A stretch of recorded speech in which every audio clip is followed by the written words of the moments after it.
Thank you very much, Ed. I'm grateful for your presence here today.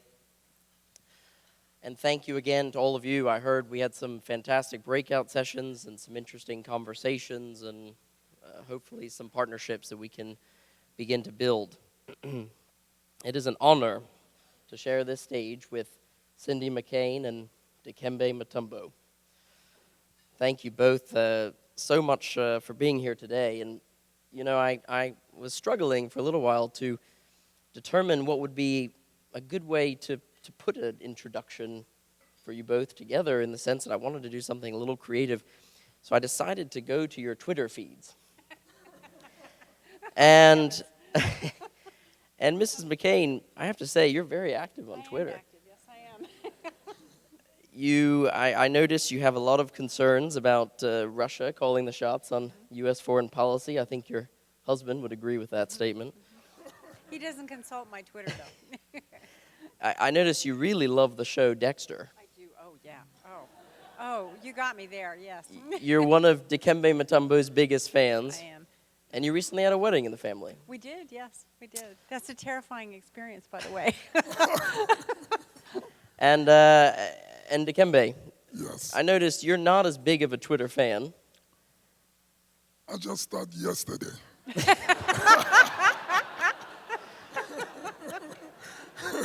But we know you speak 9 languages. You wear size 24 shoes. No, 22. 22, I'm Little- sorry, 22, little bit I'm sorry. small. You are also a graduate of Georgetown University Yes. and my commencement speaker in 2010. Thank you.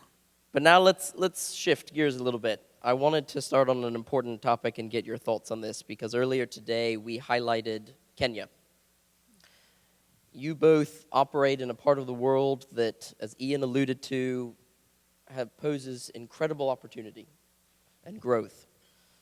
So I want to ask you first, Mrs. McCain, what has happened this week in Kenya, what does it mean, and how do we analyze and look at all of this? Well, clearly, for obvious reasons, what happened is terrifying for me. It is, I know for all of you, it also tells me something that I already knew, but now it's very visible, is that Africa is still a very dangerous place politically. And Kenya had always been our kind of safe haven. I mean, you knew that if you got to Kenya, that it was safe, it functioned, it did all the things that you looked for, it had great tourism. But with this particular event, and there's been some like that, this isn't the first of these kinds of events, this one just happens to be so large and so terrifying.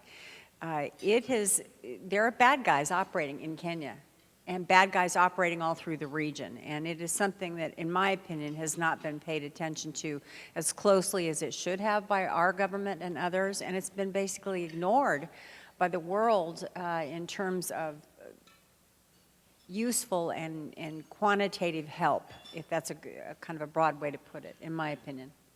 I don't know if you agree, but. Yes, Africa is very complicated. Well, I always say that the world is getting much complicated as the day go by. Kenya is a wonderful place. Cindy and I have been there. We have a wonderful time with the work that we were trying to accomplish with all of the refugees and the young kids who are getting raped every day in the age of 5 and 6 years old in Kibale. It was sad to see what happened last week. For me, I cried in my hotel room when I saw that. I cannot believe this was happening on my continent.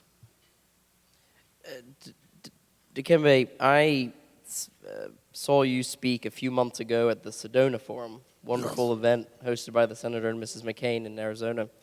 And you commented, you alluded to the fact that when working in certain parts of the world, you have to accept the environment that you're dealt with. Yes. That you have had to do things that may not necessarily work in this part of the world, but you do it there because it's what gets the job done. Could you elaborate on that? What I was trying to say, because I remember in 1997 when I launched the Dikembe Mutombo Foundation, which goal was to build the brand new hospital in the Congo, where there was no hospital built in more than 45 years. People here at the State Department, from the Congress, from the public sector thought that I was a little bit crazy. And they say, how you going to go to the environment where there's a civil arrest going on? And you trying to, I say, there might be a bullet passing by, but people still need to go to the hospital. Baby need to be born. Those who are sick, especially mothers, need to be safe. And those go through the experience that I had because my mother died because she didn't make it to the hospital. So that will push me more to go to that direction. I understand that the environment was very bad, but we was able to get it done. The hospital has been open in 2007, and it's been in operation for 6 years. So you can get everything done, whatever the place that you want to get it done. And Mrs. McCain, I have to ask, for you, why the Congo? I have a long history in DRC. I happened to wind up on the ground, both in Rwanda and then over on then the Zaire side during the genocide. And it was, like anything, and that kind of experience impacts you for life. But for me, it simply drove home the utter need to not ignore what was going on. I mean, clearly the Rwandan genocide was beyond belief. But not just Rwanda, it was other parts of the country. And so I've been a part of that region since then, for many, many years now. And I think I'd like to add something to what Dikembe just said about his hospital. Those of you who have not traveled in the region or perhaps are interested in other parts of the world, fair enough, what he has done by establishing a fully functional and a hospital that works. It doesn't just work, it works on time, it does the right things, it makes use of the equipment that stays in the hospital, doesn't walk out the door. What he has accomplished in Kinshasa is remarkable. It is remarkable. Thank you.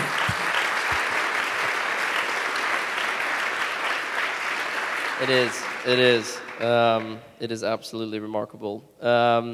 And that leads me to this, Dikembe. I wanted to ask you, because we have a lot of people in this room who work at large private companies, maybe small and medium-sized enterprises.